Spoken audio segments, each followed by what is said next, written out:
Hi, and welcome to today's episode of Launchpad, the interview series that I have with members of the Rocket Pool community. Today we have Wanda, who is a very popular member of the community and has been active in the Rocket Pool for quite a while. Um, I will let Wanda introduce himself. So if you'd like to introduce yourself, you're welcome to. Hello, everybody. I'm Mike. You probably know me as Wander. I'm involved with a lot of stuff in the Rocket Pool community, mostly governance at this point, but I've been part of the Rocket Pool community for 18 months, 2 years, 24 months, something like that. I joined for the second to last beta. And Wow. yeah, I actually felt like I was really late at the time. No, you were definitely early, especially like in the first episode we had Marceau on, and Marceau joined a little bit later than me, even I think, and I joined in September of last year. So it was my 1 year anniversary just a couple of weeks ago. Um, so like you've been around in the community for a couple of years, people know who you are. Can we can you tell us a little bit about you as a person, Wonder, instead of like just the name on the Discord screen? Sure. So I guess, we can start with my professional background. I've been I guess I started professionally when I was a teenager, even before I went to college. I learned to program by myself. I've always really loved puzzle solving and games. So my goal was to be a game developer. So I went to college, I got a CS degree. I ended up getting several jobs working in the game industry. Loved it, but kind of burned out a little bit. Ended up working in VR for a while, which is really cool. I still have a big passion for emerging technologies in general, which is of course why I ended up in crypto. So along the way, I found um, that I really enjoyed entrepreneurialism, starting engines and kind of seeing them run is something that really appeals to me. Not just the programming aspect of it, but also the social aspect of it, the business aspect too. um, my family runs a private equity firm, and I have always been determined, so I have a background in business that they sort of instilled in me. And, early in my life, I was very determined to not do that. I wanted Um, to be my own person. yeah. And I wanted to be a programmer. I wanted to do stuff that no one else had done before that I knew. um, and I did that, and I really loved it. But then I kind of learned also that I like business too, so I stopped Mm. fighting that. And I decided that I still want to keep the side of me that wants to be successful without anyone else's help, though. So that's uh, something that I've been really proud about. My wife and I have made our own success in life, and Yeah. we've had a lot of support from my family, but never any material help. And that was like really important to me. So um That's really that admirable. well, thanks. Yeah. I don't look down on anyone who takes help. My whole family has different views on this kinds of thing. And some of my family is in the creative field, and they prefer to just go ahead and take the um, a route that is much more um, artsy, and avoid business completely, and maybe in the same way that I kind of reacted to it initially. Yeah. But I I guess going into game development's kind of artsy too, right? Like in a different way. So do we know any games that you worked on? that's a good question. Maybe I worked on Job Simulator, which is for a long time that was the most popular VR game in the world. I don't know if that's been Mm. surpassed at this point. Um, Worked on the Rick and Morty VR game as well.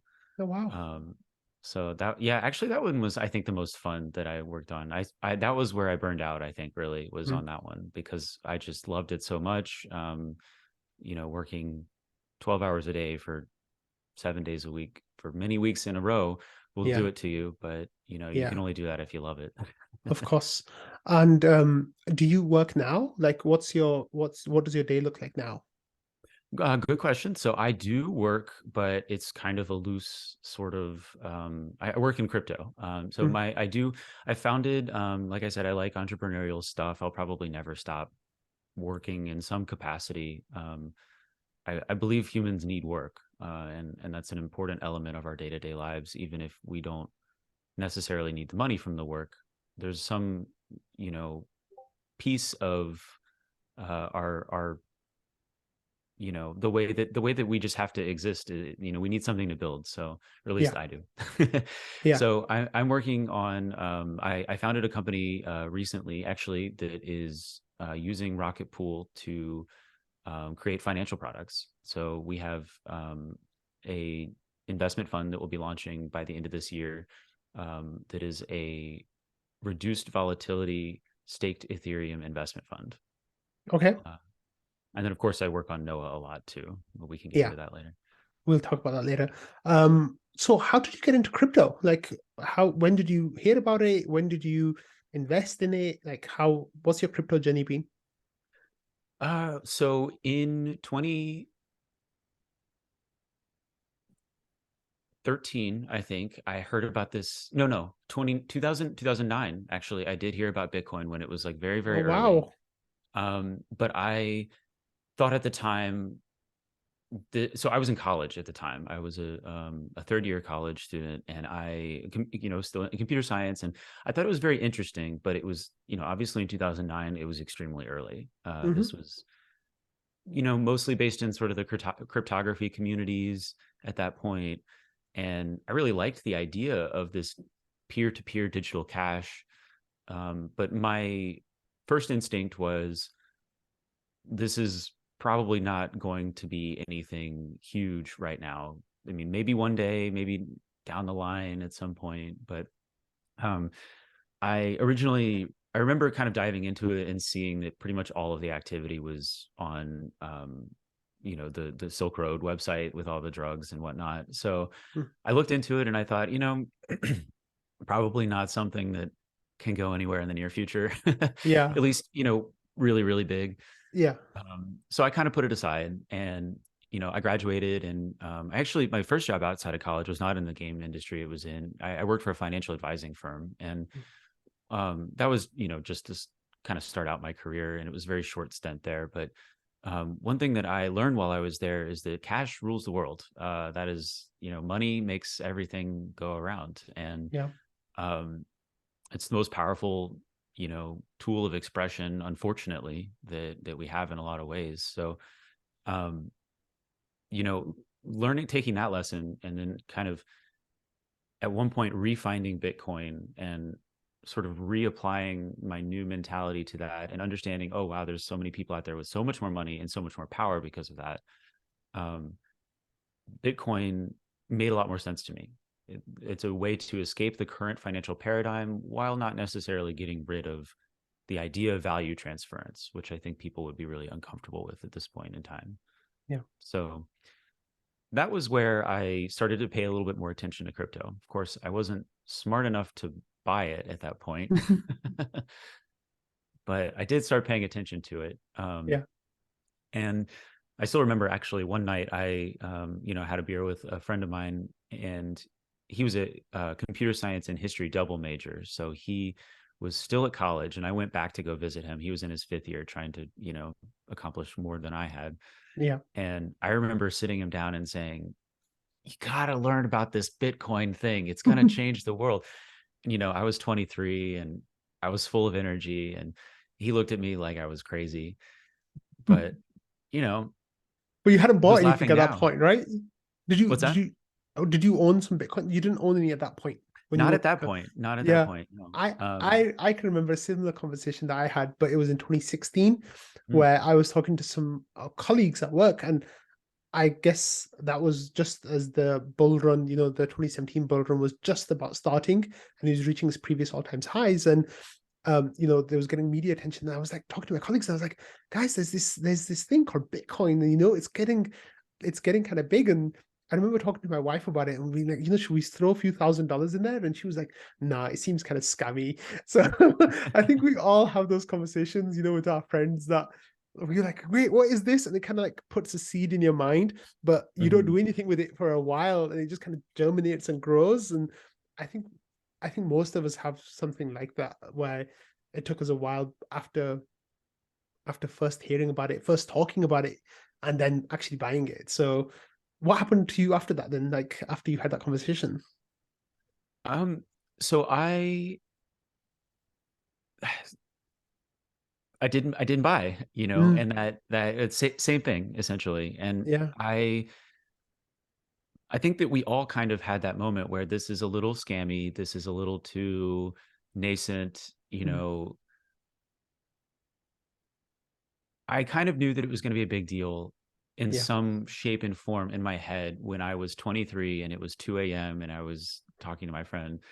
But I didn't go out and say, let's buy a bunch. What yeah. I did was I did go and start mining. Oh So wow, okay. I grabbed my GPU, which I used Yeah. mostly for gaming. And at the time that was still possible that you could use Mm, that for mining. So I turned it on. I turned it on while I was at work, and I would turn it off when I got home so that I could play games. yeah, And so you don't accrue that much. Even 2013, it had, the hash rate had gotten high enough that I wasn't, getting a lot. And I yeah. certainly wasn't solo mining at that point. I had joined a pool and all that. Mm, But I got a few Bitcoin, and so that was kind of neat. Um, and a couple years later, I had mostly forgotten about it, and my career had taken off in the game industry, and I was more focused on that. And then VR came along, and that was a really big deal. So I kind of had just sort of left Bitcoin, as a file on my computer for a long time. Actually, I had Namecoin too. That was another one that I was mining. yeah, Um, and at some point, I just kind of let it go. But in 2017,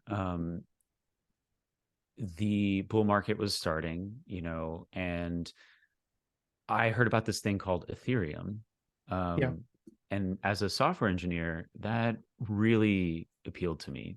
Bitcoin, I always knew was kind of limited in a way. At some point, you can't just have people mining using GPUs or whatever. That's just the world's financial system is not going to work on that. yeah. And when Ethereum was brought to my attention, I realized it brought two major innovations, which you almost never see. Typically, there's one major innovation in a technological category at a time. But so a good example is the iPhone took us from mobile phones to smartphones. But we had before that, we went from landlines to mobile phones, and then we Hmm. mobile phones to smartphones. So it was, you get one hop at a time, right? Usually. But Ethereum to me seemed like, wow, this is two in one. We get two. We get the proof of stake, which moves us away from, the limiting factor of Bitcoin, in my opinion, at the time. And we also get smart contracts, which as a software engineer are extremely appealing. It is immediate if you know what you're doing as a software engineer. When you hear about Ethereum, you think, oh, that's the value right there, because you can do anything. If it's a Turing complete Yeah. language, you can do anything. And that was what motivated me to. There was another guy that I worked with who's also a software engineer, and he was getting into it, and we would talk about it at lunch a lot and dive into it. And at first, it was sort of observing the way that things were going, and the market moving and all that. But then um, I decided, you know what, this is going to go somewhere, and I have a little bit of extra money in my pocket because my career is starting to take off. And actually, trying to remember the timeline here. Yeah, so I actually decided to. I took my wife on a long walk, about a 2-hour walk, where I kind of explained to her, this is, I think a high risk investment, but I think it's one worth making. And so we put in about $30,000, Mm, and it was a huge deal at the time. That was a huge chunk of our net worth. It was, yeah. I think at the time that was maybe like 5-10% of our net worth. Mm. And she was so skeptical, incredibly skeptical. What was the ETH price at that time? Do you remember? It was in the hundreds. Okay. So it was, yeah, I think maybe like 120. which Yeah. at the time felt very late. Again, Mm. I just was not somebody that thought, oh, okay, this is going to go up even 10x. I Yeah. figured, this is 10x is going to take us 50 years, but here we are, of course. um, And today's a bad day. We're like 12x up from there. So oh, darn. 11x. Yeah. Yeah. So that, I mean, it's helped me have a little bit of peace since, and Yeah. I think that, investing. So I guess what a lot of people would call early, Mm. even though I'd heard about it and I didn't pull the trigger for a while, so it felt late to me. Um, there was at the time the Ethereum Classic and it, like that split sort of was going on, Mm. so I didn't really want to jump in until I was sure which one was going to win. Yeah. And that's I wasn't even really sure when I did it, but you know, it worked out, I guess. Yeah. So you bought the ETH in 2017, and hmm then what happened during the bull run and like the period after that? Like, how was that for you? It was extremely exciting, and but I didn't sell, even though my wife was um, kind of urging me a little bit to sell. Yeah. I said we made a deal early on. She said, "Okay, but I don't want to think about this. If we're going to do this, then this is your investment. So you have to take on the responsibility entirely for it. Yeah. So you decide when to sell. You decide, you buy it, you sell it, you do whatever. I can't touch it. I don't know how to interact with this cryptography stuff. So you have to deal with it. So that was fine. I was happy to take that on. So the benefit of that though, which she has regretted ever since, is that I didn't want to sell during the bull run. Um, and the big reason was that I knew that there were so many things coming down the pipeline for Yeah. Ethereum. Proof of stake, for example, had always been a thing. And I didn't really want to sell until at least proof of stake. Yeah. That was a really important thing to me. I felt like that was really crucial. Yeah. Um, but another big element of that was that I had some personal success too. The company that I was working for was bought by Google. And Mm. so we got a pretty decent payout from that. We also moved into our house that we live in now. It was our first house. And, it's a tiny little house in Austin. It's just about 1,000 square feet. But at the time, it was a big deal. We hadn't ever lived in a house before. Yeah. My career was going places. So I didn't really have time to track Ethereum and try to time the market and figure out when to sell it and all this. And I was like, I don't know where it's going to go. Maybe it'll go up, maybe it'll go down. By the time I had thought of selling, it was already down 50%. Yeah. So at that point, I was like, you know what? I'm kind of in this. Yeah. So I just stuck with it. And, she was very understanding and nice about the fact that we didn't sell. She was a little less understanding about the fact that we didn't sell this time. Yeah. I get that because for me, I bought right at the peak pretty much, and then I watched my portfolio like dwindle down to nothingness. So I do have some ETH buys at around the same price that you got in at like 120. Mhm. Those were like my best buys, obviously, for ETH. But for me, it was a long road of red there. So I Mm. kind of rode out that bear market slightly. I guess for you, you were red for a while then too, right? If you held on to it in 2019, 2018, late 2018, late Mhm. 2019. But how was that for you? Like, actually seeing it go up more than 10x, 12x, and then being in the red, like what was the experience like? Um, at the time, I didn't really think of it as too bad because I had watched it go up that much and I thought, well, this is a speculative bubble Yeah. and it will go down. And then it did. And then it went down further than I thought it would. But one of the things that speculative bubble sort of showed me was that this is the price that the market thinks it could be one day when it Yeah. fulfills its ambitions. So, maybe for now, it's sort of a tulip bulb thing. That's what my grandfather always used to, Mm. harp on me about. He still doesn't quite understand it. Brilliant businessman. I cannot get him to understand crypto, but Yeah. um, he's always telling me it's a tulip bulb Yeah. craze. But the thing that really gave me a lot of reassurance during that time was it never really dropped that low. I mean, I think it got down to about Hmm. $80, and Yeah. so I was down, like 40% or something like that, which Yeah. is bad, but our if you remember, my original investment was only 30,000, and yeah, I went up to like nearly 300,000, I think, at the time, and then it dropped back down again. But I never really viewed that as a, I guess, an indication that the market was gone forever. It was more, to me, an indication. I mean, because I was reading the technology and Mm, deep into the software side of things, and so I kind of knew, well, there's a lot to come down the pipeline. It's not like this is a flash in the pan and going away. It's mm. definitely going to go somewhere. And maybe it doesn't get back to where it was for another several years, but that's okay because my career is taking me along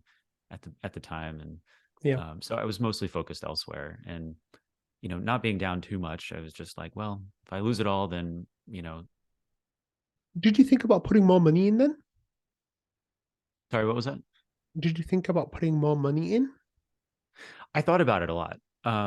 But I don't think my wife would have ever let me do that. I um, I, understand. Yeah. I found a back door for this bear market, though. Starting a business means that, especially an investment business, means that I don't have to purchase more of it, Yeah. but I am staking my financial future in a lot of ways on this market. Yeah. So one of the nice things about starting an investment fund is any investment that you get, you can, take a small cut of that. And so I don't have to purchase it. I can buy in at the bottom of the market essentially, but I don't Yeah. have to buy and use my time. We'll talk more about that in a bit. But how did okay, so it's bears, like you're down a little bit, but you're still believing. So when did you start hearing about Rocket Pool and when did you get into it? So I guess you said you got in 2 years ago, so around 2020. So just as we were starting to come out of the depths of the bear, I guess, and the first Mhm. like glints of like green is ahead. So how did Mhm. Rocket Pool fit into that?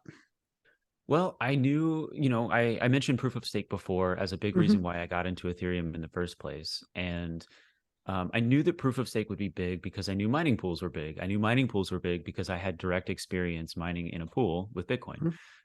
So I knew that there was going to be this like staking pool concept because um, people were definitely going to want to pool together and bring together. There are benefits of collaboration, and this is sort of goes into some of the values that I have personally. I really believe that um, there is a deep value to collaboration that we don't get when we sit by ourselves and do something. You can Great works of art are created that way, um, but great public products. The iPhone was never created by a single person, and Mount Rushmore was not carved by a single person. I mean, maybe that's a bad example because that was kind of destroying a mountain on native land. But um, I understand your there. point. Yeah. The point is, Yeah. collaboration is really crucial, and so I knew that the smoothing pool concept, before even a smoothing pool was announced, something like that would have to exist because rewards are variable, and that alone is valuable. Just Mm. having a consistency to your rewards, even if the amount you get is not changed, that's extremely valuable. So um, I was paying attention to the staking landscape, um, but I knew that the staking landscape was also not very mature. I watched the Beacon Chain launch, and I wanted to be involved, but I knew that staking pools were going to be a big deal, and I knew that withdrawals weren't there yet. And I figured, without withdrawals, without even the merge and all this other stuff, it's going to be very difficult for the staking landscape to mature. We need a lot of technology, and that doesn't exist yet. So I kind of did this watchful waiting thing, and then I got really jealous of everybody on ETH Finance that had their validators running. Yeah. And somebody, I read the ETH Finance daily thread every single day, and even though I don't post in it very much, I'm there every day. So That's when I I first came across you, was in ETH Finance like really years ago. Yeah, because I remember the VV as the ah W and it always stuck out to me. So I guess that's your branding right there. But I remember it from years ago because I was Whack Whack Attack. So it was W and W and there was like it just stuck out to me. oh So that was a couple of years ago that happened. But I remember you from that in ETH oh cool. Finance. Because I used That's to post funny. there a lot more back then as well. So Yeah, I yeah. did. I used to post a little bit more. Yeah. I'm much more of a lurker these days. Hmm. I actually, this is kind of a controversial take, but I think ETH Finance has become a little bit worse of a place to get your Ethereum news. And maybe that's me maturing a little bit and reading more of the Ethereum Foundation's reports and things like that. Yeah. Um, initially I was pretty much only reading the ETH Finance Daily. I still think it's maybe the best place on the internet to get your ETH news. I think for like anyone from a newbie to a fairly like intermediate plus user of like crypto, that is one of the best places you can get your news from because Absolutely. it's just the community is amazing. It's full of so many wonderful people, Hmm. and there's so many people that I have so much respect for, right? And Absolutely. the alpha to noise ratio, signal to noise ratio is so high Yes. that Yes. every minute spent there is equivalent to like an hour on Twitter or something. Like it's just Right. it's really, really great. Like I really love that community because so much of my crypto beliefs and opinions and knowledge now come from what I learned from there. And Hmm. I'll always have a place in my heart for ETH Finance. Like even though I like you agree. I don't spend as much time posting there anymore, but I definitely read it every day and like check in every day. And I think I will do for years to come. As long as I'm in crypto, I'll be doing that. So um Absolutely. tell me about what you saw in ETH Finance back then. Well, I saw somebody posting about Rocket Pool. Yeah. I don't know And who it it was was. Wish I could know. Yeah, Dave 4. Do you remember him? He was like that big whale guy, like finance bro or something. And he used to give his updates before K-Brot. So now we have K-Brot, right? But like before we used to have Yeah Dave. And Oh yeah. he was talking about Rocket Pool. That's when I first heard about it. I think it was in Ah, January 2020. And I think that was when 0xCC was dumping. He was talking about it a lot because that's that I have vague memories. I've never gone back and fully checked, but I have memories of him talking about someone dumping a lot of RPL and how he thinks it's a really good time to get in. So that's where the first seeds of Rocket Pool came into my mind that I can that might think. have been it. I Yeah. I I can't remember exactly, but I do remember catching a whiff of Rocket Mm, Pool, and it yeah. wasn't the first time I'd heard of Rocket Pool. Yeah. Um, but since the Beacon chain was launching, Hmm. it was much more on my radar at that point. I was thinking, okay, now it's time to get involved with proof of stake. It's for a long time it wasn't time, and now it Yeah. is. So I did get involved at that point, and um, I think I remember early on joining the Discord and asking a bunch of questions, and I was very skeptical. I was Yeah. extremely skeptical. I'm skeptical of every ERC20 that has ever existed. Yeah.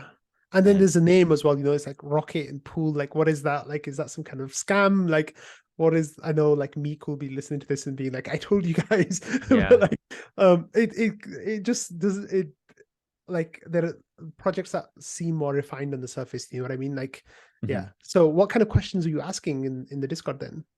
Oh, I'd have to go back and look exactly at what they were, but a lot of the questions were things like surrounding the ODAO was a big Mm, one. That was a really, really big one for me. Really early on. So, but one of the things that I also knew from my years as a software engineer is that you can go into something thinking that you're poking holes in it and realize that there's all this history that you have no concept of that has mm, actually led the project to where it is today. yeah. Um, and so sometimes, you need people poking holes in things in order to, improve what we have. Yeah. But I also, especially from joining, starting, leaving, joining, starting, leaving, a bunch of different projects over the years. One of the things that game development is really nice for is that, I get to see all sorts of different projects at different stages because Hmm. they're short cycles. It's not a web app that's been living for 10 years. It's, a project that kind of has a defined start and end date to it in the matter of a couple of years or sometimes just, 1 year. And that, that process of joining and leaving projects like that led me to realize there are so my specialty as a game developer was as tools development. I kind of have always sort of shifted towards the back end of everything that I've done, um, and I think a big reason for that is that I love seeing the things that are I like seeing things ossify a little bit. And with Rocket Pool, I was fortunately mature enough at that point as a software engineer to come in and ask questions instead of come in and start criticizing. Mm-hmm. Um, I think that if I had come in earlier in my career, I might have come in and said, I might have even dismissed the whole project because the ODAO, and it's a weak point, and I think everybody sort of knows that in a lot of ways. But at the same time, there is a lot of history and there's a lot of reasons for the design decisions that have been made for this project. And I was smart enough to ask questions. So I was asking questions about the ODAO. I was asking questions about, um, how does this protocol work? How do I get paid, basically? Why do I have to buy RPL? Why, what does that get me? What's the, what happens if this happens? And then my questions sort of graduated from basic questions about the protocol to, why was this design decision made? Why 150% instead of this? And there's all these sort of questions that I slowly got to the point where the questions didn't really have solid answers anymore, and they started becoming more ethereal questions, if you will, about the nature of design trade-offs in this kind of a system in the first place. And so that's when I sort of knew, okay, I think I know this pretty well at this point. I need to really I need to do some calculations on profitability. I need to do some calculations on time invested, things like that. But I think I'm starting to come around to the idea that this project is designed well with good intentions from the developers, et cetera, et cetera. And Yeah. I still remember my first real interaction with contributing to Rocket Pool was when I found I think it was a documentation bug somewhere, and I pinged Joe about it, and I said, "Hey Joe, there's this thing," and he said, "Oh, this needs to be fixed," or something. And I was like, "Oh, well, I can do that. I mean, that's an easy, I'll just go onto GitHub real quick and submit a PR. Like that'll take me 5 minutes," and it did. Yeah. It would only took me 5 minutes, but of course, at that point, it was too late. I was already sucked into the Rocket Pool black hole. Yeah. So, how did you like buy the token? Like, what happened with that decision? Like, when did you become like a true believer?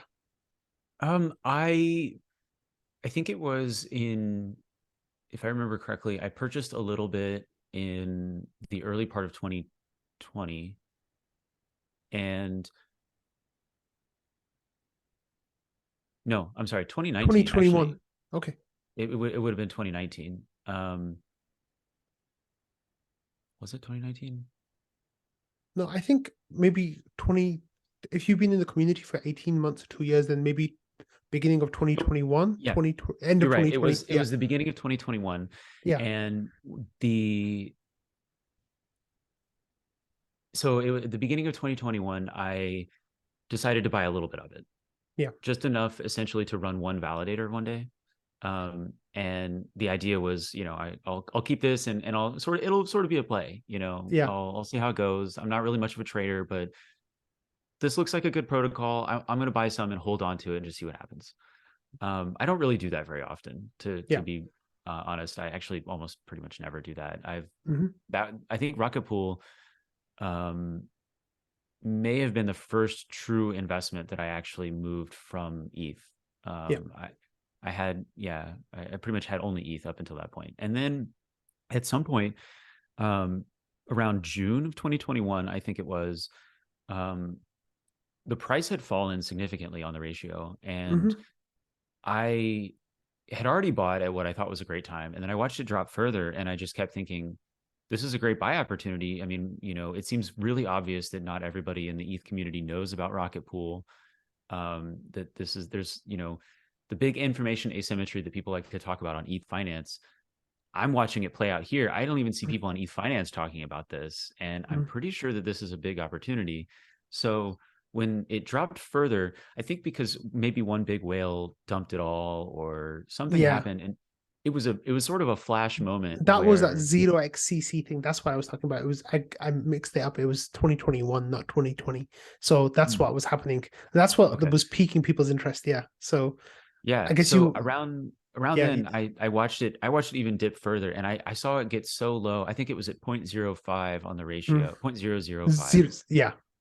And that was when I thought it can't go lower. Or if it Yeah. does, then I mean, none of this matters because the protocol hasn't launched yet. So like Yeah. it you know, it's useless to sort of like actually price something in. But I know what the tokenomics are, and I know exactly how many people are going to need how much RPL. And Yeah. even if 1% of the Ethereum stake goes into Rocket Pool, then I will make, 2x Hmm. on my investment. So it was something like that. I did a calculation at one point and I thought, you know what? Okay, so I sold, this was crazy, but I sold all of my ETH and I bought Wow. 100% RPL. Wow. Okay, you're the biggest degen. I know. That's amazing. Yeah, I Yeah. actually never would have identified as a degen ever. I actually kind of Yeah. laughed at that description for most people. But sometimes when you see, I remember at the time I was reading a book by I think it was Warren Buffett's business partner, Charlie Munger. And one of the things that, he was talking about in the book was basically if you have conviction on something, you need to follow through with that. That's what And I did. Yeah. So I totally understand your point. Like, that's amazing because what happened around that time was I was putting new money into crypto, and the first thing I bought a little bit of RPL, and I got kind of like started learning a little bit more about it, and I started kind of like just figuring things out, right? And not maybe asking questions the same way you were, but like asking questions too. So the first thing I did was sell all my alts that I had from 2017, 2018 that like were garbage, and I just had never sold them because I was just holding them. So I swapped those into RPL. And then instead of putting fresh cash into ETH, I was putting fresh cash into RPL. And mm, then when it actually came time for me to launch uh, my mini pools, it was January 1st. And I did something that I'd never thought I would do, in 2018, 2019, which was sell some of my ETH to buy more RPL to yeah. collateralize my nodes at 150. And I never ever thought in my life that I would ever do that. Like even on the day, I thought I would rather run more mini pools rather than over collateralize. And Hmm. then that was the beginning. And since then, I've not bought any ETH. I've not actually bought any ETH in over a year now, or a year and a half. But I've put a lot of money, fresh money, and like trading into RPL. So I kind of get the idea of what you're talking about, but like never at no point ever was I 100% RPL. So wow, that's really amazing. Like right now, Well, I shouldn't say 100%. It was probably 99.99 or something like yeah, that. for I think I kept maybe gases, one ETH just in case, but yeah, but this is close enough. But right now, like people on trading laugh at me because I at one point, when we hit ratio all-time high a few weeks ago, I think mhm. I was at like 86% RPL and 14% ETH. And they're like, wow, you degen, like, and they like just laughed at me so much. So wow, okay, so you were 100% RPL like last summer. So which is a really, really good time to be It was a 100%. great time. It was a Yeah. fantastic time to be 100% RPL. Yeah, I was very happy with that decision. I actually got out a little bit too early. I changed away. This is sort of the thing that I had to face when Rocket Pool launched. I knew that I wanted to run nodes, Yeah. or I wanted to run validators with Rocket Pool. Yeah. Um, but I'm a very, very conservative person when it comes to safety. Yeah. Having watched all these protocol hacks over the years, I know a lot about cryptography. I know a lot about the duct tape and strings with which the internet is built, and it's kind of scary, as especially as a game developer. I watched a lot of shortcuts being taken. And so I sort of have always been very, very conservative in my allocations to stuff. So I was, as soon as I went into 100% Rocket Pool, I was looking to get out. Hmm. That it was, I knew the right move, but it was scary. Yeah. And so I wanted to try and find a way out of that. And when Rocket Pool launched, I decided, okay, well, I need to sell at least in order to make some ETH go into my validator, Yeah. because I want to run a validator, and that's always what I wanted to do. Um, at the time, I had sort of an inkling that I might start a business based on this, and so I wanted to at least start getting data, like real world data. And you can collect data from the nice thing about the blockchain is you can collect it from other people's stuff, but it's not the same as getting the experience of actually running it myself. So I wanted to do that. So I did. But I didn't, well, what I didn't anticipate was how addicting it would be to make new validators. And so this was sort of my downfall, was that I kept, and I did for a while, I kept most of my portfolio in RPL, but over time I decided, I really do need to kind of de-risk. And um, even if Rocket Pool fails, I know that from a technological standpoint, my validators will be okay. Hmm. And so I might lose, the RPL might go to zero, but my ETH will be okay. So I should always count my staked ETH as safe. Yeah. Um, and so that was when I decided, okay, I need to kind of back off a little bit, and I need to start funneling my RPL back into ETH, to make more validators. And so I did. And then I think that was the biggest mistake I've made trading ever, Yeah. Sold. was trading away from RPL and to make validators, which most people would be lucky to have that kind of yield. Absolutely. Um, but I Absolutely. lost out on a lot of gains. I could have had a lot more if I had just kept it in RPL.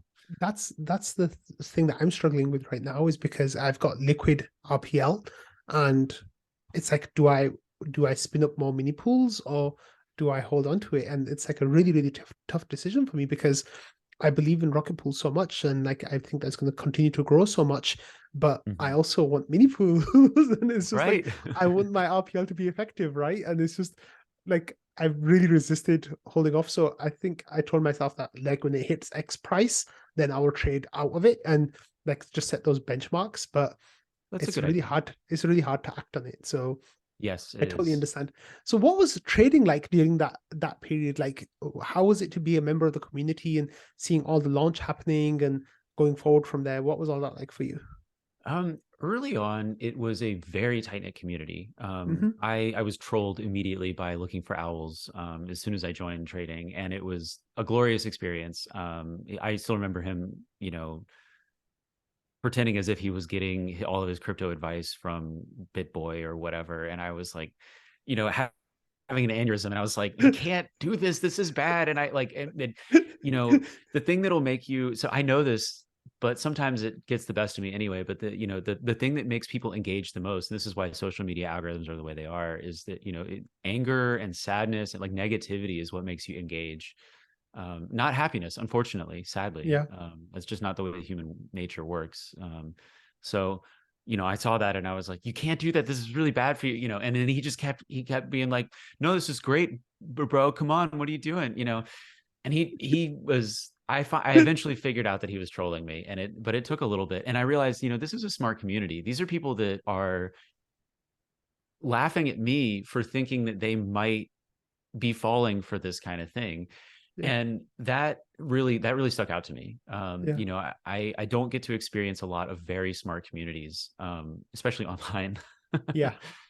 So at the time, I was really impressed by that. And so that's actually another thing that really drew me into the Rocket Pool community really early on, was how much just really intelligent discourse was happening, even in trading. Mhm. And it was, couched in this stupidity of, degen language and whatnot. But Yeah. it it was a really tight knit community because there was very few people that were really posting in that time. We were still working through the beta phase, and so there was a lot of um, I think there was a lot. Basically, the only people that were there were the people that really understood the protocol and had a true vision for the future of Ethereum staking. Yeah. Um, and so that's what really drew me into it. But as time has gone on, we've, when the launch happened, it was really exciting. We had the highs of, oh, we're launching, or after these months and months and months of audits forever. But it's good because I'd rather have it delayed forever and safe than.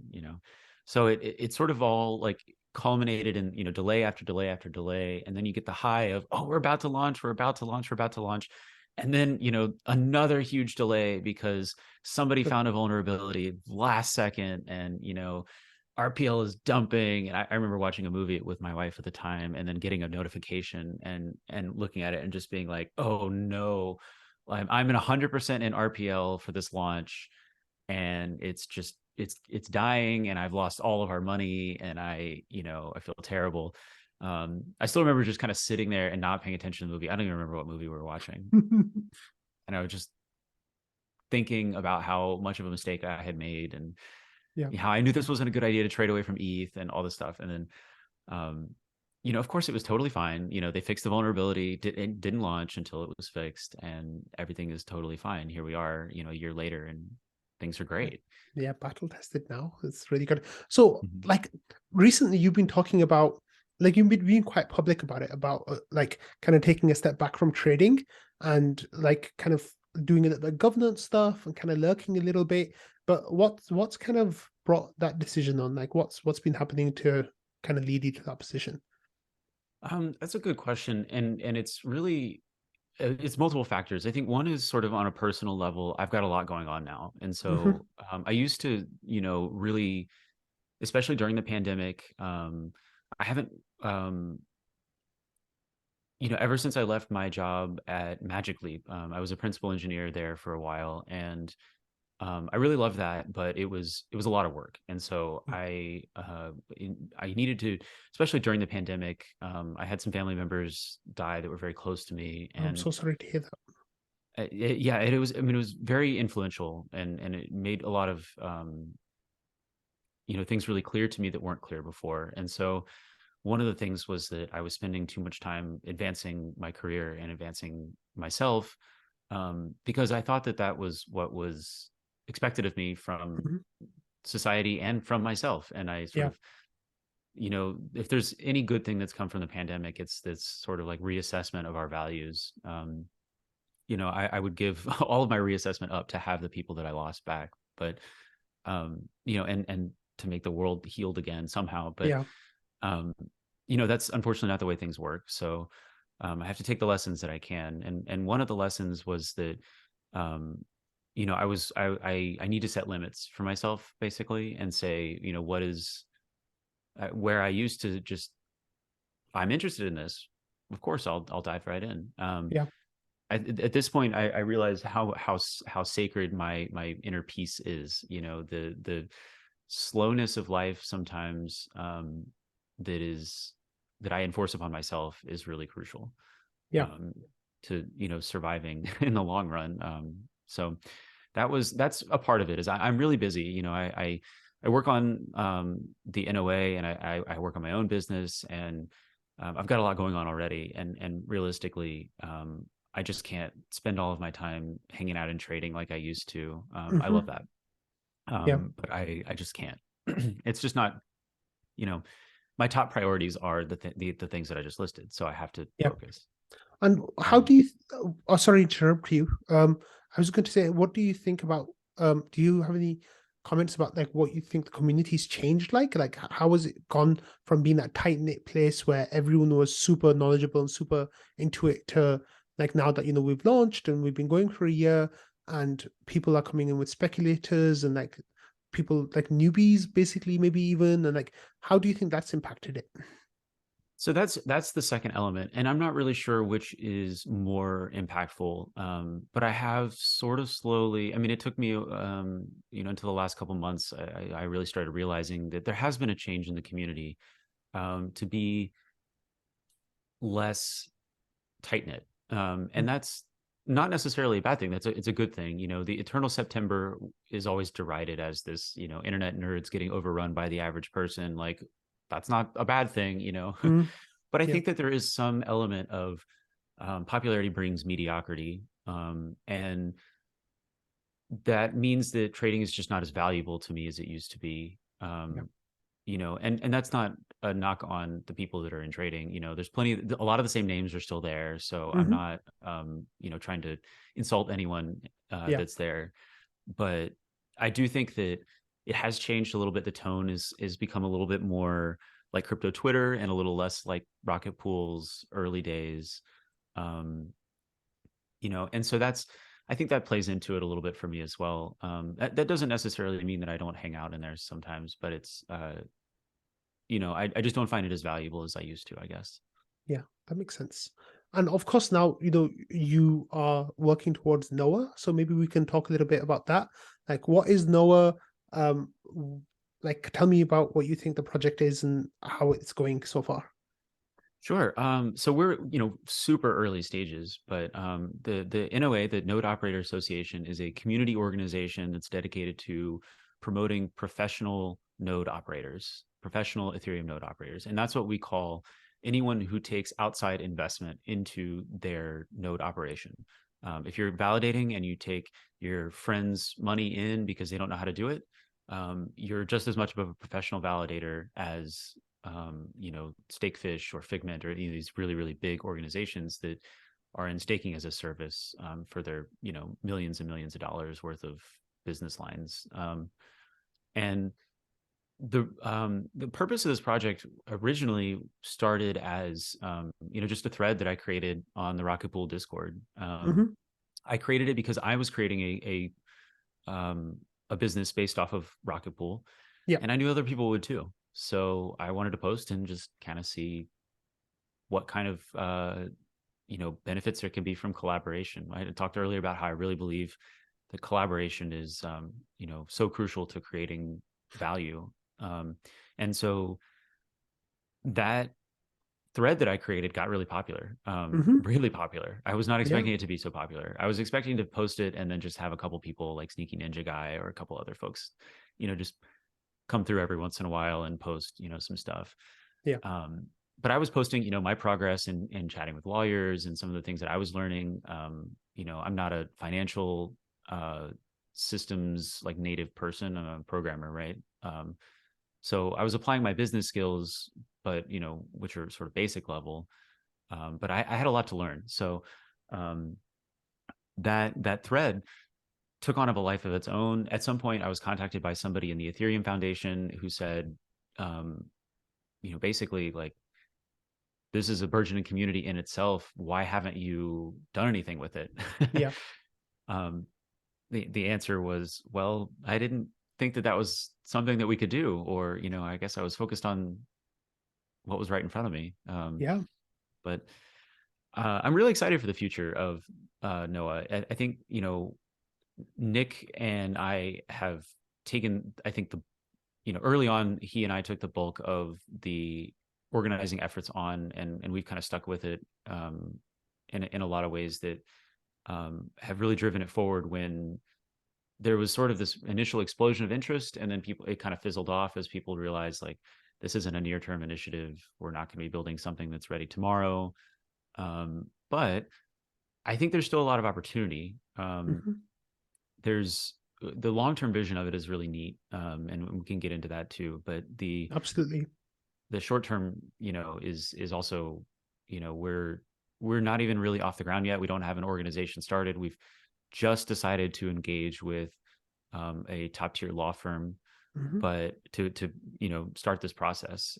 But even just in the short term, I'm going to DevCon next week to represent Noah. I'm going to be talking to a lot of people there about the vision, about the idea of what we want to do, and I haven't even gotten into the long-term vision of why Noah is important to the ecosystem. I've kind of described what it is, but why I'm deciding to spend so much time on it is another question entirely. Maybe we can spend actually just a little bit more time describing what it is. Mm-hmm. Can you like a very like so when I first joined PNO, the professional node operators thread, I was in there too because like you said, if you take ETH on behalf of someone else and you do it, then you're a PNO, right? Like you're a professional Mm-hmm. node operator. And I'm running 2 mini pools on my node for 2 friends. So they give me the ETH, and I don't take any money from them because I had RPL that was over collateralized and then not effective anymore, and they had ETH that was sat there not earning any yield. So I was Mm-hmm. like, I approached them and I said, look, this is what I'm doing. You can check my node. This is how I've been doing it so far. I'm like on top of it. I'm part of this community and I'm invested in it and I'm doing it for myself. And I can help you get yield on your ETH, and you can help me get yield on my RPL, and we can help each other. And I don't, you don't need to do anything. I'll send you monthly or however frequent updates about how I'm managing my node and uptime or whatever. And they've been like really fine about it. But that once, that idea got into my mind of this is what I'm doing, then it was like, wait, why can't I do this more? Right. Mm-hmm. And that's what happened for me is like I got involved in PNO and when it was still on the Rocket Pool Discord, and Mhm. um I was actually like one of the first people I think who went into the Noah channel. Like, I think it was you or Nick posted, "Hey, like we've made this new channel." I was like, "Yep, sign me up, please. Let me go Yeah. in there." And I got the invite for it, and I was very much involved in that early fizzle and like the early like peak, and then I realized like this, it's a while before anything will happen with this, and when you guys did the grants round, I donated some money, and like I really think that it's a really great project. The thing that really stuck out to me is like when you all like started discussing what it would look like, and the thing that like really got into my mind was like this like a potential pathway to what it might look like. And I'm just going to describe that really quickly, even though this Mhm. is like from months ago and it's probably changed a lot now. But the idea was that you have a node and you're running it and you're doing it well, so good job. You meet a threshold of like quality, and then you say, "Hey Noah, like I'm doing a good job with this. Don't you think I should like help you guys out?" And you're like, "Yeah, we you can help us out. So give us 16 ETH as a security, and we'll hold that. And then you set up a mini pool with 16 ETH that we give you basically back. But the withdrawal address of that 16 ETH has to be our contract. Mhm. So the you set up a new mini pool, the withdrawal address is our contract. And when we've seen that you've done that, then we'll give you your 16 ETH back, and you can do it again, and you can do Mhm. it over and over and over again. Like, I don't know if there's a cap on that now, but like I had this idea, like if I did it 100 times, I'd run 100 mini pools. Like, you know what I mean? And like, even if I'm getting 1% off that, that's equivalent of me like running my own mini pools and stuff on top. And that Mhm. was like, it really captured my attention, that thought. And it was like, this is absolutely amazing. This is something that I would love to be involved with and love to like encourage and like either spend time with. And I'm not being able to do that much, sadly, but stay attention, give it my attention, which I have been doing, and like following along a little bit, and also give money. And now talking to you here is like another way of getting people in the wider community to like find out what's happening with Noah. So has that idea changed much? Like, where do we stand now, and like what kind of medium to like longer term projections do you have for how this will go? Great questions, all of them. And really, I think the best way to answer this in a very quick short summary is I think that the things have not changed in any bad way. They've only gotten better Yeah. since we've started doing more long term planning. There's one thing I'm really wary of. I mentioned before. I'm really concerned that we can't take on too much. Otherwise, we'll sort of not do a very good job at any one thing. Yeah. But at the moment, we're sort of limited technologically. There's some things that, really, Rocket Pool is developing some of the technology that we'll be using in the NOAA protocol. But there's also a lot of other things that need to be done too. Um, One of the things that we've been thinking about a lot is how to create um, not necessarily a traditional DAO, but an organization that is like a new generation of a DAO. We've used the word trade association a lot because I think that fits really well. There's a structure in the United States called the 501c6, which is what the NFL was used for a long time, the PGA Tour, things like that. And these are basically organizations that are nonprofits, but have for-profit members that make up that overall organization. And so the governance is done by the members, but the organization as a whole is tax exempt and can do some, more, it has a little bit more freedom financially to operate.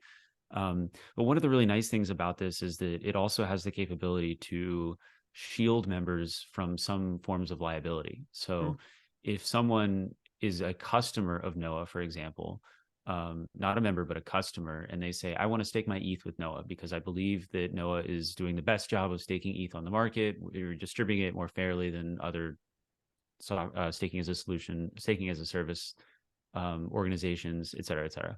So our customers, they would have legal standing to sue an individual staking as a service organization. So Mm. Figment, Stakefish, my company, if you decided to create a company, these would all typically be liable to your customers if something went wrong. Let's say you get slashed or, um, there's a big quadratic leak on the network because there's a huge bug in Geth or something like that. um, at that point, you're liable, at least in the United States.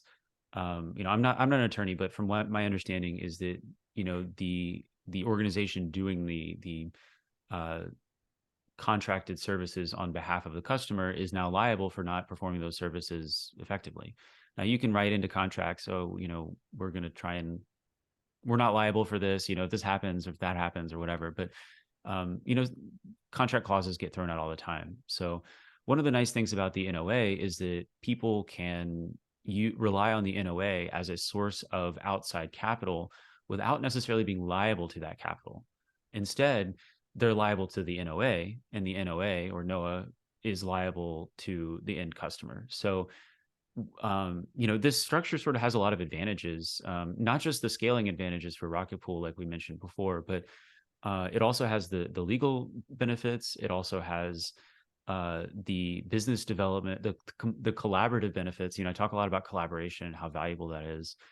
If we all got together and provided a little bit of work into the business development, and we get, together we have 1,000 node operators, let's say, and NOAA is able to go out and get, $100 million in investment, or 1,000 ETH or whatever, and we take that in and we distribute it fairly. Now you don't necessarily have to go out and reach for customers on your own. I mean, maybe you will want to anyway, but if you get your capital from NOAA, it's more advantageous in that you're not necessarily legally liable for the services in the way that you would be, and you also get the combined business development efforts of the entire community reaching out to get big customers that you may not necessarily be able to court on your own.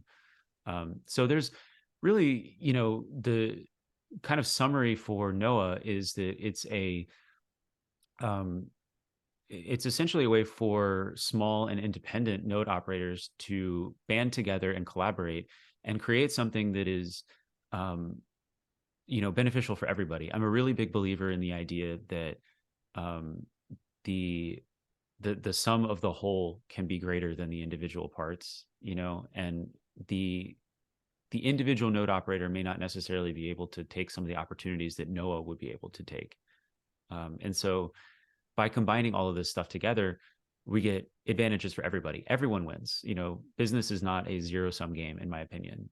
That's a lot of people think that way, and I really don't. I think that's unhealthy. It's not worth pursuing business opportunities where one person wins and one person loses. Yeah. And so I think NOAA is a really great opportunity for everybody because everyone wins. And in, long term, if things go really, really well, then the Node Operator Association is a great candidate to start interfacing with either regulators or lobbying groups and saying, we represent a large swath of the industry, or at least a large collective of people who want to do the right thing for the network. We want to keep the network healthy. We don't want to have just one actor controlling, a huge portion of the network. We want to diversify. And that's, baked into our organization at a legal level, all sorts of things. And that is the kind of thing that we really can't do alone. We can't, we will have to band together to interface with, large companies, large investment funds, and governments ultimately, that want to, at least have a look into the way that this new financial system is developing. So, we think that in the long run, there's a lot of different opportunities that NOAA can provide to the Ethereum community at large and to individuals who want to participate in the system. Yeah, it's really exciting what you guys are doing. I'm definitely really excited about finding out how it's going to grow, and hopefully being a node operator one day with NOAA. I think it would be really great. So you said that Rocket Pool is building some of the infrastructure that you guys will build upon, like NOAA will build upon. So I presume that you're talking about the staking as a service tool that will hopefully come with Atlas, which is the next update that's slated for the end of the year or the beginning of next year, most likely. How has the relationship of NOAA been with like the Rocket Pool team / community? Like, what's happening there? We're in regular contact with them. We talk, fairly often. And we have a great relationship with Rocket Pool. I'm so thankful that the Rocket Pool team has been so supportive of what we're doing. They see us, I think, my impression is that they see us as a partner and not something to dismiss or ignore. But we're also not the only people I know that are interested in the staking as a service architecture that they're building, which is why they're doing it instead of just saying, "Hey, this is something we thought of. You go build it." Mm. I think that the Rocket Pool team really truly understands that staking as a service is crucial to the future of the Rocket Pool ecosystem, and Yeah. without it, um, Rocket Pool will be overrun by things like the Liquid Staking Collective and Lido, and these organizations that have some power that Rocket Pool doesn't have because it's intentionally chosen to be a permissionless, limited protocol.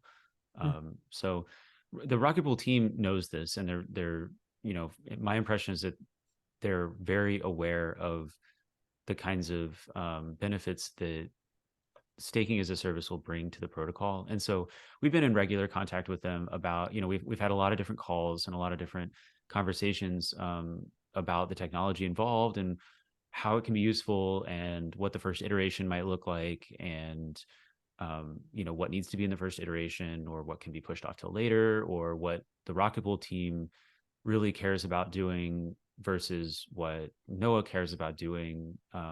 And they're not necessarily always 100% aligned, and Mm. that's natural, right? Different organizations, different goals. But I think at a strategic level, at a very high level, Rocket Pool, the team, and Noah are very aligned. I'm really looking forward to chatting more with the team in Bogota in just a week now, a few days. Yeah.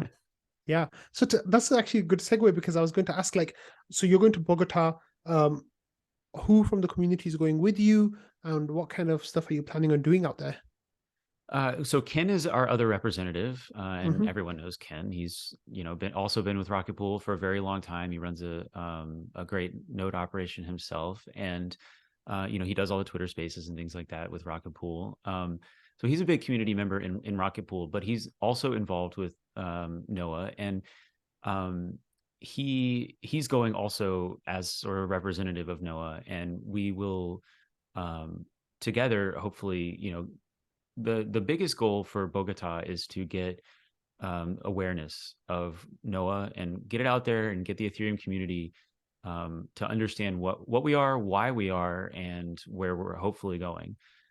Secondary, we will almost certainly need a lot more funding in order to accomplish our goal. So one of the downsides of trying to do a community organization, something that's a little bit more um, it's not a for-profit thing. I mean, we hopefully we won't have to. We're obviously still working with lawyers, so I don't know what the end product, legally will look like. But we're hoping it won't necessarily end up as a for-profit organization. And one of the downsides to doing that, though, I mean, there's a lot of benefits, right? I mean, like, it immediately gives us credibility with the entire community. Everybody knows immediately. Oh, okay, well, you're giving up the idea of profit in order to try and elevate everyone. But one of the downsides is that it's really, really hard to get something started if you can't sell a piece of the future profit. Yep.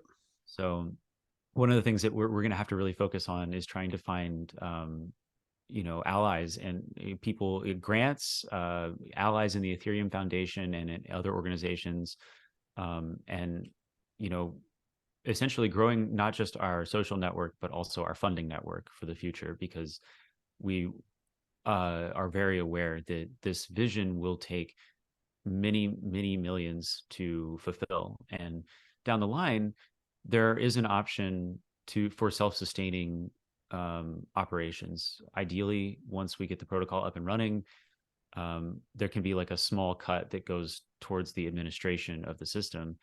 But we need to get to that point, and it may Yeah. take millions.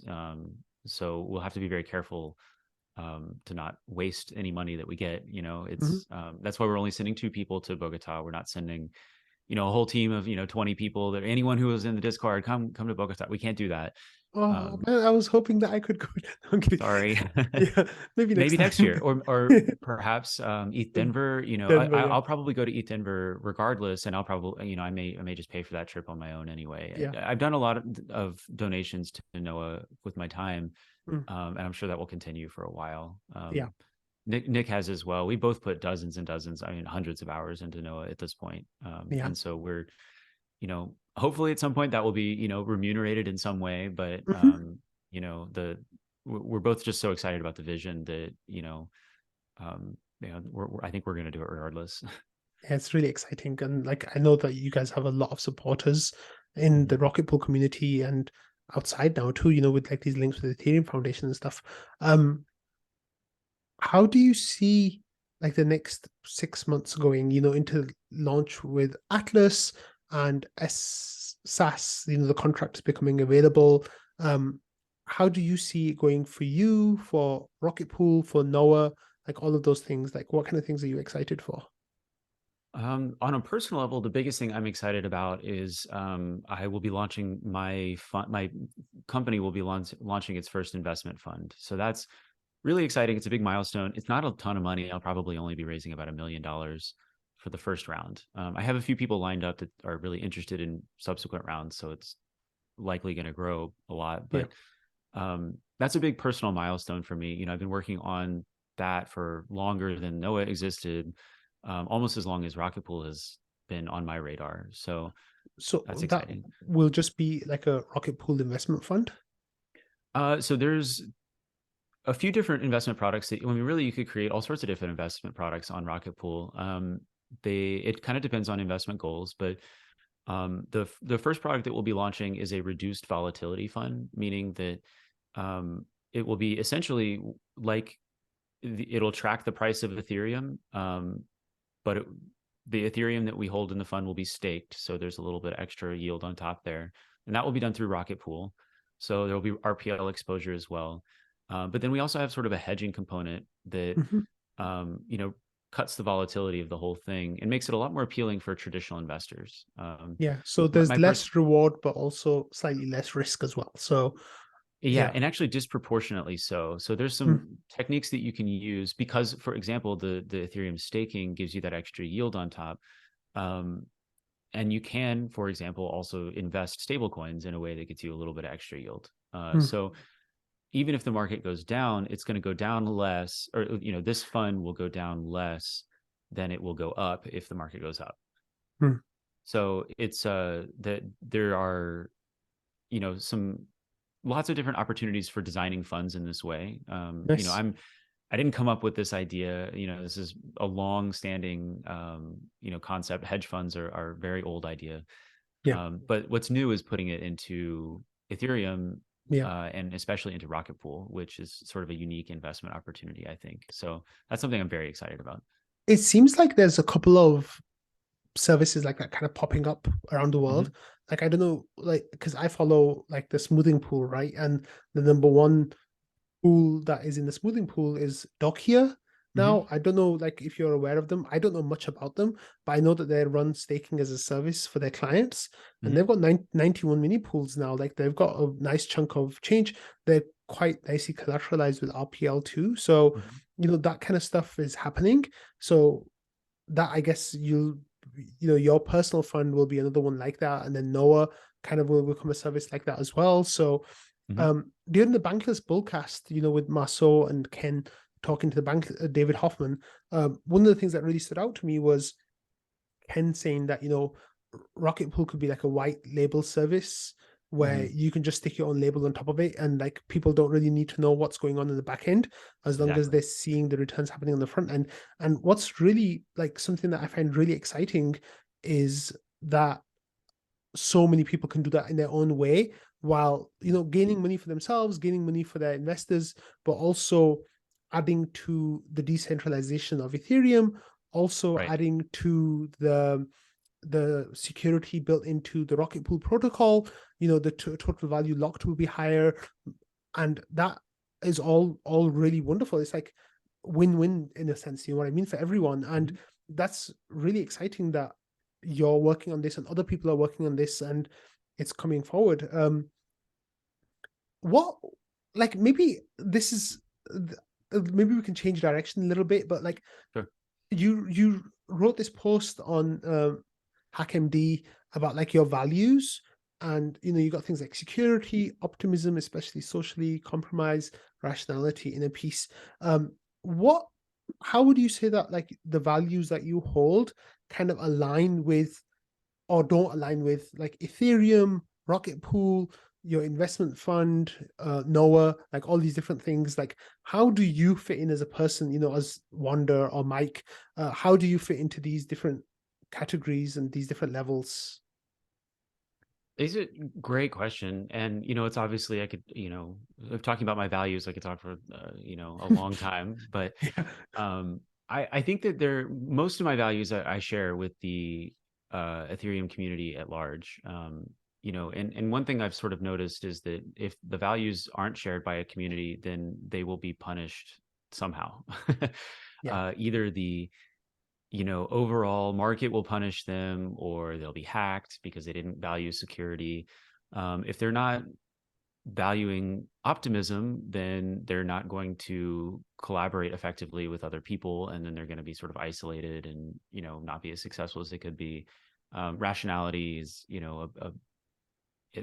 complicated, but you can sort of see that if a protocol isn't designed in a rational way, then it will fall apart game theoretically. Terra Luna was a perfect example of that. Um, Yeah. and then the last one is a little more personal, inner peace. That's a value that I hold that I think is especially important in the digital age in which we live now, where there's just swirls of information flying around everywhere, and it's easy to get distracted and lose sense of it all. But at the end of the day, one thing that um, I really do think that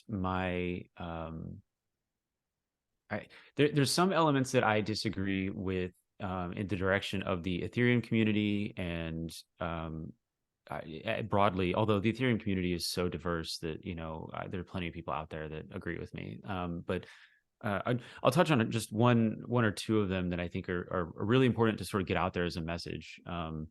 I would really like to see people, in the Ethereum community, we're really used to championing decentralization, and decentralization is crucial for the health of our network, for the health of this movement in its entirety. The just overall idea of crypto relies upon decentralization. But we also rationally need to understand that there are some downsides to decentralization. Efficiency can take a hit sometimes with certain problems. It's harder to coordinate if you have a big group of people that are coming from diverse backgrounds. You have to spend a lot of time working on methods of communication. And this is all not necessarily a bad thing ultimately at the high level, but we're so used to defending decentralization, especially to the outside world, to traditional finance, but we don't, I think, have as much of a grasp on some of the older tools that have made the world operate efficiently and effectively for a very long time. That I don't think that we should be going out and trying to replicate American democracy, in Ethereum.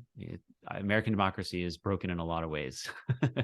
Hmm. But I don't think that we should also give up on the idea of representation, because so many people are not going to be engaged, and to the extent that they need to be. So we need to have some way of getting people, allowing people to place their trust in someone else, and then maybe move it if that person doesn't fulfill their trust. But um, I think, I guess all this to say, decentralization is not one of my values that I've written down here, even though it might have been a year ago. And not because I don't disagree, not because I disagree with decentralization, but because I'm starting to take a little bit more of a nuanced view of some problems require decentralization and some problems require centralization. And, you know, centralization has its downsides in that there are some major problems if the people who are making those centralized decisions do bad things. It's be corrupted, all sorts of pitfalls. Yeah. But on the other end, we need to also, this is the crucial part, I think, that people tend to forget that decentralization is not perfect either. And so we ideally would find the right solution or the right mix of one or the other for different problems that we encounter. So a good example of this is with Noah. We know that, the system will fall apart if we don't have good actors in this system. So we have to be sure that the people that are engaged meet a certain quality bar. And the only real way to do that is to have a centralized decision-making system in some Yeah, way. I mean, theoretically, we could have some, broad direct democracy, everybody vote or whatever to, is this person allowed in as a node operator? But, you know, that has its pitfalls just as centralization might in this realm too. So making the trade-offs there, these are some things that I think about a lot, and there's not really like a perfect answer for it, but um, that's one sort of like value message that I don't really see espoused a lot in the Ethereum community, because we're just so used to defending decentralization all the time that yeah, we forget that different problems require different solutions. sure. And one thing I've thought about a lot too over time is that I think that Vitalik has written about this, that the bottom layer, we have to have decentralization for credible neutrality and all these kinds of things. But the further up the stack you go, the more acceptable it is to be centralized. Hmm. And so realistically, to bring the entire world onto crypto, we're going to need to have some kind of centralization. People are not going to accept that when they, you know, don't have, when they download a virus on their phone, all their money's gone. That's not how this, you can't do that. Yeah. So we need to find better compromises there. I think as a community of like, crypto Ethereans or whatever you want to call this, we kind of like seeing that. I can see why your take might be seen as unconventional or not like traditional decentralization maxi, but I think there's a growing space for that coming in the Ethereum community. And there's a couple of ways of seeing that. Like one of the things is with the OFAC stuff that's happened and censoring transactions, we are now seeing that with Flashbots they've got a censoring relay, whereas Mhm. Blockstrat have non-censoring relays, and people are being able to make that decision as long as the people, there aren't censoring lists for attestations and stuff like that, like at the very very base level. But even with relay builders, that is already seen by some people as too much of a centralizing force, so the network is kind of working away from that. I don't know if you were following the news last week, but at Stanford University, they came out with a new token standard of reversible ERC tokens. So that Mhm. was like a big discussion that was taking place as well. And, like, how does this work? Is this just replicating the financial systems of before? And is this something that we want to do? But I think, like you said, the stacks that you build on top of themselves and up, there's places to find homes for this where it might work. Like you can have a whole roll up that's built on nothing but reversible tokens, right? Right. And that can be a centralized roll up. It could be run by Visa or MasterCard, whoever you want to run that. Mhm. And then as long as that higher stack, has those attributes suited for that need, the stack underneath that is the core Ethereum, which we want to have that maintain that decentralization.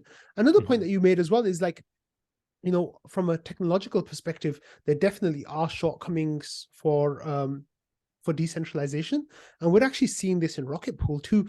I don't know if you follow the network rated website that shows how well certain nodes operators are doing, and like everything. And the Rocket Pool effectiveness rating as a collective is at least a couple of percentage points lower than Lido or other centralized services, Right. because they've got better technology, they've got access to servers or whatever. And there's a cost for decentralization. There's Mhm. literally like you can put a number on that cost, and like this is the cost Mhm. of decentralization. And for some people, they're willing to pay that cost, and for some Right. people, they'd be willing to pay a lot more than just a Mhm. couple of percentage. And for other people, they don't have that stomach for that cost. But there's ways that they can still contribute to the ecosystem as a whole, I think, and maintain their values while Mhm. not going away from the core Ethereum values at the base of it all.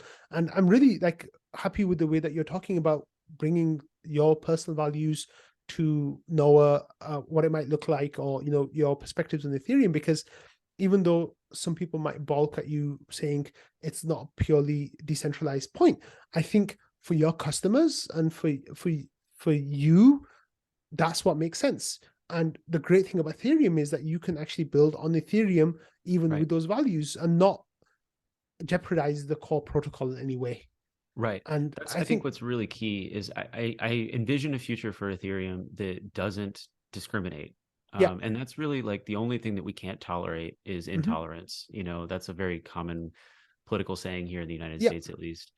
yeah, And everything falls apart if if we don't have that one value. But if we can hold that one at the very core foundation of everything that we're doing, then, you know, on top of that, people can build whatever they want to build. And there are some pitfalls to that too. It's worth mentioning that in an open environment, aggressive people are going to win. mhm, And so if you think about, perspectives of, let's say the world is a gladiator pit, and everybody, each individual person, starts with one person starts with a sword and one person starts with their fists. We're all born into different circumstances. Um, and so you can see the world in this perspective and you can say, well, the best thing that I need to do is get a sword as soon as possible and start whacking people's heads off.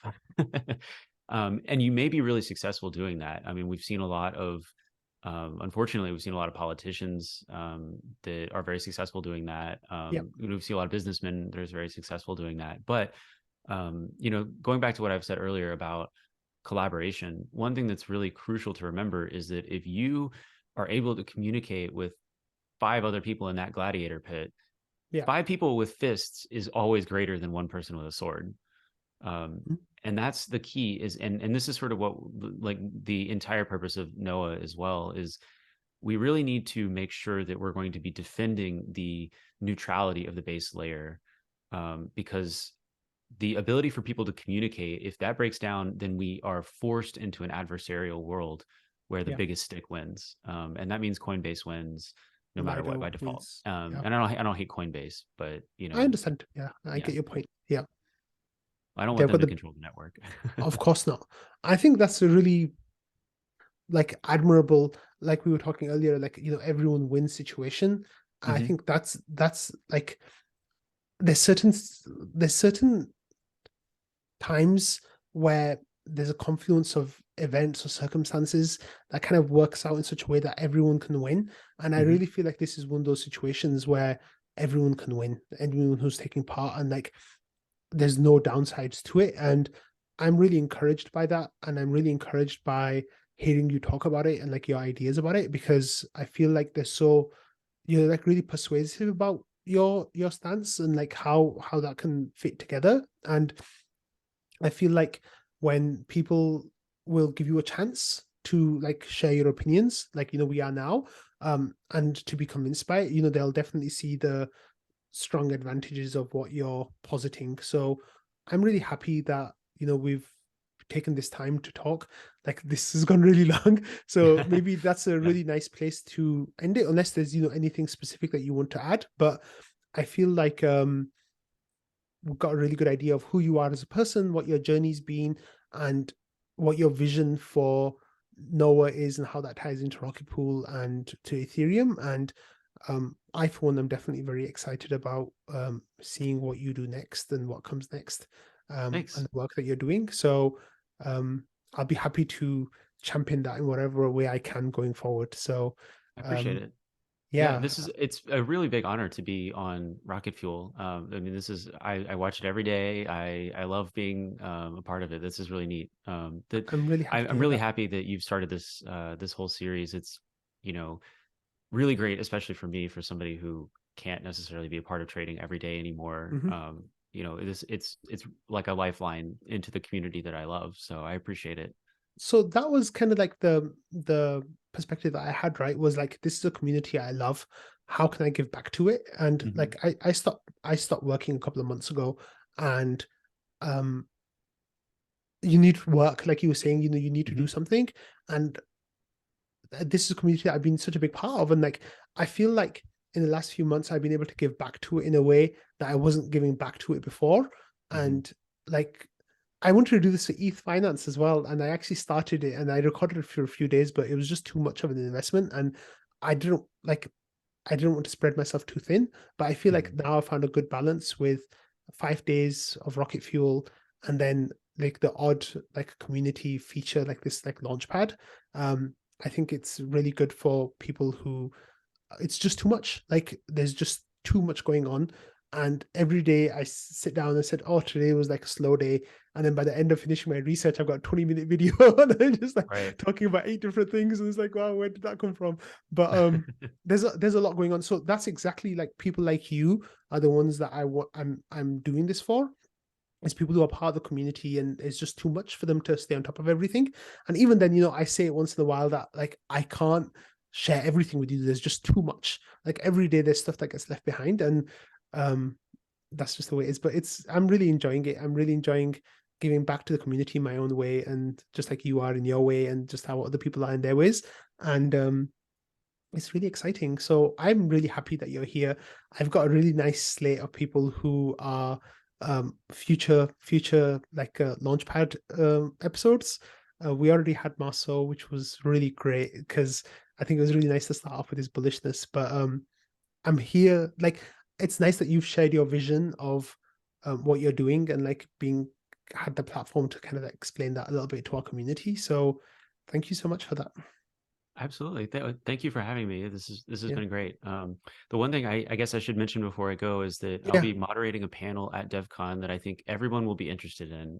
It's already listed in um, the the events tab in the Rocket Pool Discord already, but Mhm. um, Darren from Rocket Pool will be on the panel, and the panel is about promoting small and independent stakers in the Ethereum ecosystem. So we'll have Wonderful. a big panel of it'll include representatives from every major staking protocol: Lido, Stakewise, Obol, SSV Network, and of course Rocket Pool.